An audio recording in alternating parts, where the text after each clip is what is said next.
Hello बच्चों, आज हम change in profit sharing ratio chapter की कुछ इलस्ट्रेशन देखने वाले हैं।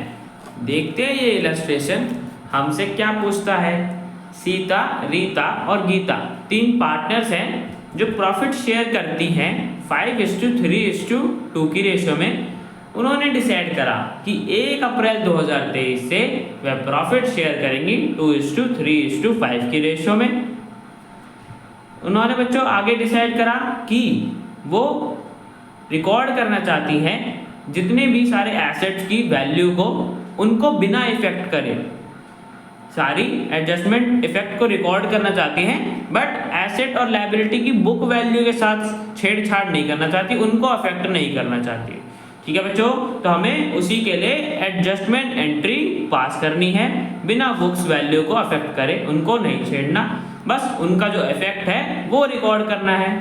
ठीक है बच्चों, तो हमें उसी की एडजस्टमेंट एंट्री पास करनी है। और कुछ हमें एसेट लायबिलिटी दे रखी है कि लैंड एंड बिल्डिंग की बुक में वैल्यू इतनी है और वैसे रिवाइज्ड वैल्यू जो भी वैल्यू इस टाइम पे है वो इतनी है, और प्लांट एंड मशीनरी की दे रखी है। सन्ड्री क्रेडिटर्स बता रखे कि बुक में इतने हैं, असलियत में इतने हैं, और आउटस्टैंडिंग एक्सपेंसेस इतने हैं, रिवाइज्ड वैल्यू इतनी है। ठीक है बच्चों, तो हमें एडजस्टमेंट एंट्री पास करनी है, इन सभी की इफेक्ट को रिकॉर्ड करना है, बट इनकी बुक वैल्यूज को नहीं छेड़ना।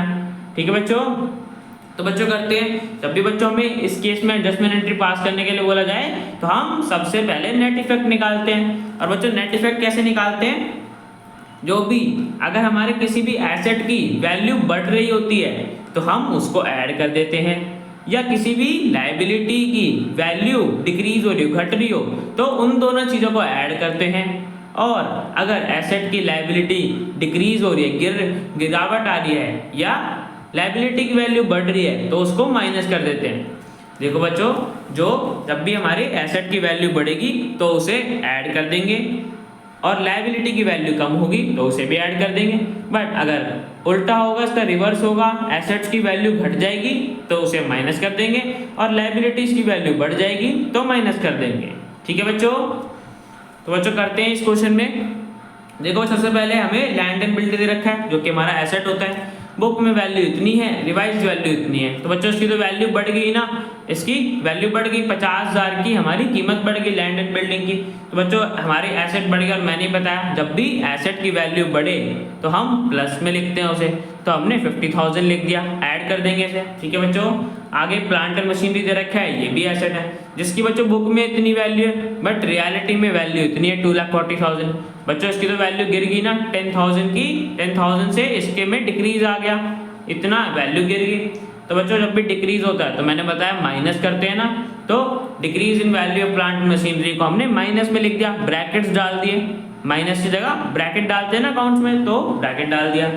आगे बच्चों में बोला होगा सन्ड्री क्रेडिटर्स 60,000 के थे बुक में, बट रिवाइज्ड वैल्यूज इतने ही है सिर्फ, तो बच्चों तो कम हो गए, जो असलियत में वो तो कम है ना, तो हमारे 5,000 से गिर गए, 5,000 से हमारी लायबिलिटी कम हो गई। और मैंने बताया जब भी एसेट की वैल्यू बढ़े या लायबिलिटी की वैल्यू घटे तो हमें ऐड करना होता है। तो यहाँ पे हमारी क्या हो रही है, लायबिलिटी हमारी घट रही है, कम हो रही है लायबिलिटी, पहले इतने की थी बट अब इतने की है, 5,000 रुपये घट गई तो हमने उसे ऐड कर दिया। Decrease in amount of sundry creditors 5,000। ठीक है बच्चों, अब हमारा लास्ट बचा आउटस्टैंडिंग एक्सपेंस, जिसका हमें बुक में वैल्यू इतनी दे रखी है और रिवाइज्ड वैल्यू इतनी है। तो बच्चों हमारी रियलिटी में तो वैल्यू बढ़ गई है ना, 15,000 के और ज़्यादा आउटस्टैंडिंग एक्सपेंसेस हमारे बढ़ गए हैं, बट बुक में कम रिकॉर्ड हो रखे हैं।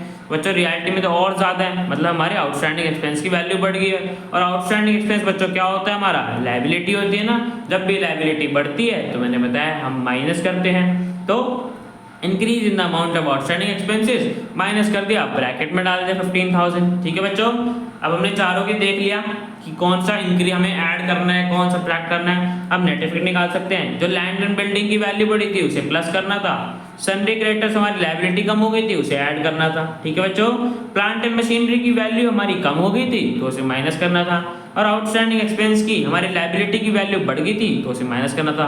तो बच्चों प्लस करोगे तो ये 55 हो जाएगा, और फिर 55 में से इन दोनों को 10,000 और 15,000 को माइनस कर दो तो आपके पास आ जाएगा 30,000। अब बच्चों 30,000 पॉजिटिव का आ रहा है, तो इसका क्या मतलब है कि हमें रिवैल्यूएशन पे प्रॉफिट हुआ है, गेन हुआ है, रिवैल्यूएशन पे 30,000 रुपीज़ का गेन हुआ है। तो बच्चों नेट इफेक्ट में हम ये निकालते हैं कि क्या प्रॉफिट हुआ है या लॉस हुआ है रिवैल्यूएशन में।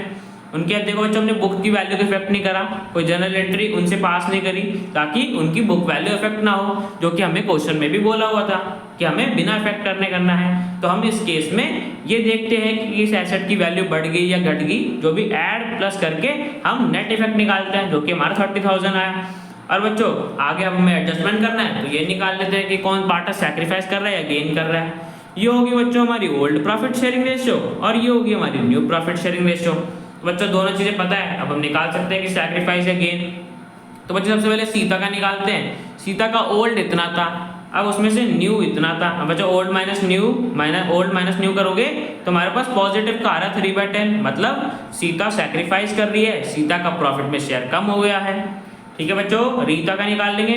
रीता का 3/10 था ओल्ड और न्यू भी 3/10 है। तो बच्चों इसके में तो कोई ना सैक्रिफाइस हुआ ना गेन हुआ, जितना पहले मिल रहा था अभी भी उतना ही मिल रहा है। और बच्चों गीता के केस में क्या है, गीता का ओल्ड प्रॉफिट शेयर इतना था, न्यू प्रॉफिट शेयर इतना है। ओल्ड माइनस न्यू करोगे तो बच्चों इस बार हमारा माइनस में आ रहा है -3/10। और बच्चों मैंने बताया माइनस का मतलब क्या होता है कि गीता को अब प्रॉफिट में शेयर ज्यादा मिलेगा, गीता गेन कर रही है, गीता हमारी गेनिंग पार्टनर होगी और सीता हमारी सैक्रिफाइसिंग पार्टनर। तो बच्चों हम निकाल सकते हैं कि नेट इफेक्ट में कितना अमाउंट मिलेगा। तो बच्चों निकाल लेते हैं। सीता सैक्रिफाइस कर रही है इतने अमाउंट से और गीता गेन कर रही है इतने से।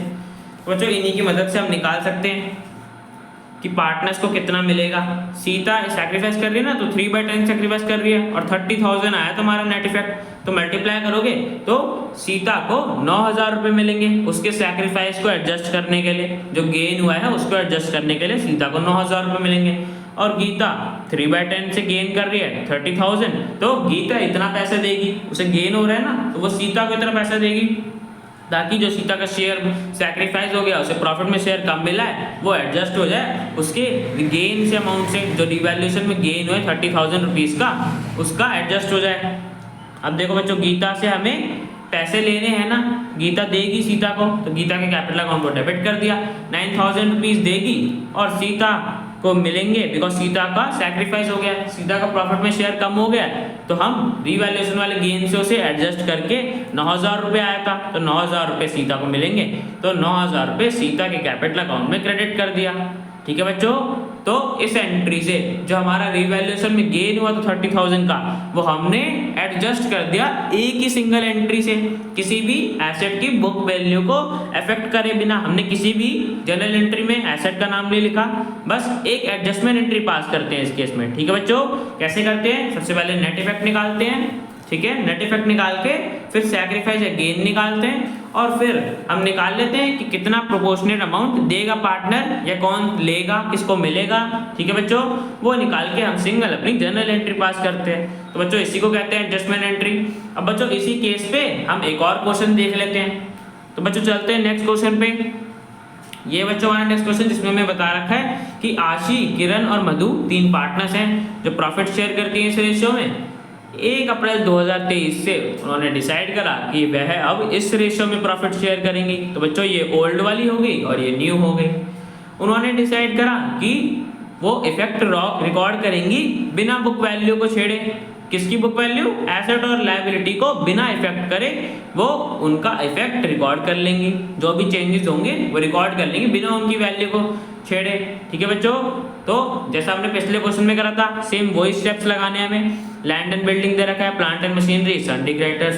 तो बच्चों हमें एडजस्टमेंट एंट्री पास करने के लिए बोलिए, एक सिंगल एडजस्टमेंट एंट्री से हमें रीवैल्यूएशन का इफेक्ट रिकॉर्ड करना है।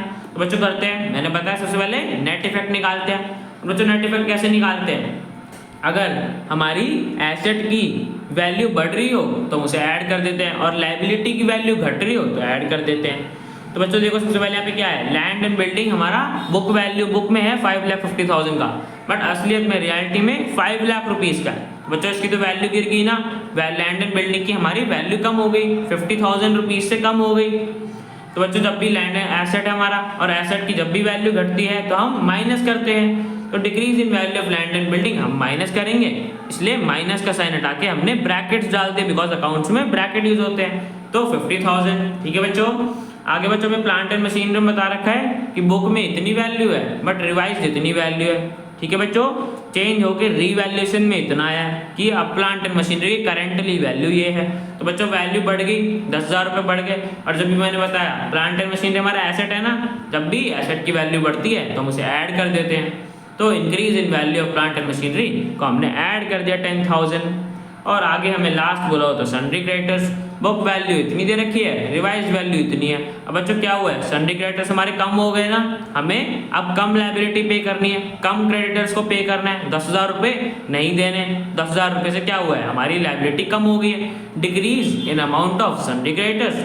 और जब भी लायबिलिटी कम होती है तो हम ऐड कर देते हैं 10,000। ठीक है बच्चों, तो 50,000 यहाँ पे माइनस में था, अब इसको सॉल्व करोगे -50,000 प्लस 10,000 प्लस 10,000, तो बच्चों माइनस का ही आएगा। और माइनस का कितना आ रहा है 30,000। तो बच्चों जब भी माइनस का आए तो मतलब लॉस है। पिछले वाले क्वेश्चन में यहाँ पे हमारा पॉजिटिव आ रहा था तो प्रॉफिट था, अब माइनस का आ रहा है तो इसका मतलब लॉस है। और बच्चों इसी लॉस को हम पार्टनर्स के बीच में बांट देंगे, कैसे करके, सैक्रिफाइस ऑफ गेन निकाल के। तो बच्चों निकाल लेते हैं, सबसे पहले आशी का निकाल लेते हैं। आशी का बच्चों ओल्ड इतना था और न्यू इतना था, ओल्ड माइनस न्यू करा तो हमारे पास 2/6 आ रहा है। और बच्चों पॉजिटिव है तो इसका मतलब सैक्रिफाइस है। आशी का प्रॉफिट में शेयर कम हो गया है, अब उसे प्रॉफिट में शेयर कम मिलेगा। किरण का बच्चों देखो सेम रहेगा, बिकॉज ओल्ड भी इसका 2/6 था और न्यू भी 2/6 था, तो जितना इसको पहले मिल रहा था अभी भी उतना ही मिल रहा है, ना कोई सैक्रिफाइस ना कोई गेन। मधु का निकाल लेंगे ऐसी बच्चों, ओल्ड 1/6 था, न्यू 3/6 है, ओल्ड माइनस न्यू करा बच्चों हमारे पास आ रहा है -2/6। और बच्चों माइनस में आ रहा है, और नेगेटिव में मैंने बताया जब भी नेगेटिव आए कि पार्टनर गेन कर रहा होता है। अब मधु को प्रॉफिट में शेयर ज़्यादा मिलेगा, उसका प्रॉफिट में शेयर बढ़ गया है। बच्चों में पता चल गया आशी हमारी सैक्रिफाइसिंग पार्टनर है और मधु हमारी गेनिंग पार्टनर है। तो बच्चों हम जनरल एंट्री पास कर सकते हैं, बट उसके लिए हमें अमाउंट पता होना चाहिए ना कि कौन कितना अमाउंट देगा। तो आशी सैक्रिफाइस कर दिया, उसका निकाल लेते हैं। 30,000 आया था ना हमारा नेट इफेक्ट, 30,000 मल्टीप्लाई आशी कितने से सैक्रिफाइस कर रही है 2/6 से। तो बच्चों सॉल्व करोगे तो हमारे पास 10,000 आ गया, मतलब आशी का सैक्रिफाइस शेयर 10,000 हो गया। और ऐसे ही मधु का 30,000 था, ठीक है 30,000 आया था ना नेट इफेक्ट, और 2/6 गेन कर रही है, तो मधु 10,000 रुपये हो गया मधु का गेन शेयर। ठीक है बच्चों, अब बच्चों एक चीज़ को ध्यान रखना कि यहाँ पे हमें लॉस बोला है, तो लॉस में हमारी एंट्री रिवर्स हो जाती है। कैसे, देखो प्रॉफिट में हम ये एंट्री करते हैं ना, पिछले क्वेश्चन में ये एंट्री करी थी, जो भी गेनिंग पार्टनर होता है उसको डेबिट करते हैं और सैक्रिफाइसिंग पार्टनर को क्रेडिट कर देते हैं। ठीक है बच्चों, जब भी हमारा रिवैल्यूएशन में गेन होता है तो हम ये एंट्री करते हैं, बट जब हमारा रिवैल्यूएशन में लॉस हो, नेट इफेक्ट माइनस में आ जाए, तो फिर हम इस एंट्री को रिवर्स कर देते हैं, सैक्रिफाइसिंग पार्टनर को डेबिट कर देते हैं और गेनिंग पार्टनर को क्रेडिट कर देते हैं। बच्चों मैंने अपनी 14 नंबर वीडियो में बताया हुआ है कि हम गेनिंग पार्टनर को क्रेडिट करते गए, इसलिए करते हैं। आप उस वीडियो को जाके देख सकते हो तो आपको और अच्छे से समझ आ जाएगा। अभी भी तब भी मैं बता देता हूँ कि गेनिंग पार्टनर को क्रेडिट किस लिए करते हैं। देखो बच्चों एग्जाम्पल समझते हैं, यहाँ पे हम मधु जो है पार्टनर वो गेन कर रही है ना 2/6, तो बच्चों क्या हो रहा है, जब ये गेन तो कर रही है बट एक्चुअली में तो लॉस हुआ 30,000, तो जब इसका प्रॉफिट में शेयर बढ़ गया है, इसका प्रॉफिट में शेयर बढ़ गया, गेन कर रही है, तो इसका लॉस में भी शेयर बढ़ गया होगा। जब लॉस में शेयर बढ़ गया है तो इसको लॉस में भी ज़्यादा हिस्सा मिलेगा। तो बच्चों इसी को एडजस्ट करने के लिए हम मधु को क्रेडिट करेंगे, मधु का इस बार देंगे 10,000 रुपये, बिकॉज मधु का गेन हो रहा है बट मधु का लॉस भी बढ़ गया है। जबकि आशी जिसका शेयर कम हो गया है तो उसका प्रॉफिट में भी शेयर कम हो गया है और साथ में लॉस में भी शेयर कम हो गया है, तो आशी को कम लॉस बियर करना पड़ेगा, मधु को ज़्यादा लॉस का पैसा देना पड़ेगा। बच्चों इसी चीज़ को एडजस्ट करने के लिए हम एंट्री रिवर्स कर देते हैं जब हमारा रिवैल्यूएशन में लॉस आ जाए। तो बच्चों आशी हमारी सैक्रिफाइस कर रही थी तो हमने रिवर्स करके उसको डेबिट कर दिया, 10,000 रुपीज़ हमने निकाला था कि उसका सैक्रिफाइस शेयर 10,000 आया था। और मधु हमारी गेन कर रही थी जिसको एक्चुअली में उसका लॉस बढ़ गया था ना, बिकॉज गेन कर रही है तो लॉस भी ज़्यादा देना पड़ेगा उसे, 10,000 रुपीज़ तो उसे क्रेडिट कर दिया। तो बच्चों जो लॉस हुआ था उसकी एडजस्टमेंट हमने कर दी, जो लॉस पे मधु को ज़्यादा मिल रहा था और आशी को कम मिल रहा था, तो हमने उस चीज़ को एडजस्ट कर दिया। ठीक है बच्चों, तो बच्चों ये क्वेश्चन हमारा कंप्लीट हो गया।